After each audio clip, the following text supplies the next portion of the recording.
കല്യാണ സൗഗന്ധികം പൂവാണ് കേട്ടോ ഇത്. മഹാഭാരതത്തിൽ വർണ്ണിക്കുന്ന കല്യാണ സൗഗന്ധികം പൂവ്, യഥാർത്ഥത്തിലുള്ള കല്യാണ സൗഗന്ധികം പൂവ് ഇതാണ്.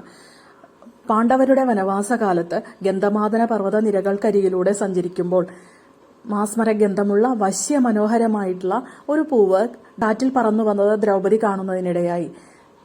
ദ്രൗപദി ഭീമനോട് തനിക്ക് കുറേയേറെ പൂക്കൾ വേണമെന്ന് ആഗ്രഹം പ്രകടിപ്പിച്ചു. ഭീമൻ നിബിഡ വനത്തിലൂടെ സഞ്ചരിച്ച് ഹനുമാന്റെ അനുഗ്രഹത്തോടുകൂടി പൂക്കൾ പറിച്ചു കൊണ്ടുവന്ന് ദ്രൗപദിക്ക് കൊടുത്തു. ദ്രൗപദി വളരെ സന്തോഷവതിയായി. ആ പൂവാണ് ഈ പൂവ്. കല്യാണ സൗഗന്ധികം പൂവായിരുന്നു ദ്രൗപദി കണ്ട മാസ്മര ഗന്ധമുള്ള വശ്യമനോഹരമായ ആ പൂവ്. നല്ല വെളുത്ത നിറത്തിലുള്ള ഈ പൂവിന് നല്ല സുഗന്ധമാണ് ഉള്ളത്.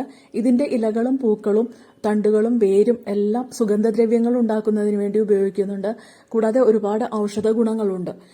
ഈ പൂ വിരിഞ്ഞു നിൽക്കുന്നത് കണ്ടാൽ പെട്ടെന്ന് നോക്കുമ്പോൾ ഒരു ചിത്രശലഭം ചിറക് വിടർത്തി നിൽക്കുന്നതാണെന്നേ തോന്നുകയുള്ളൂ.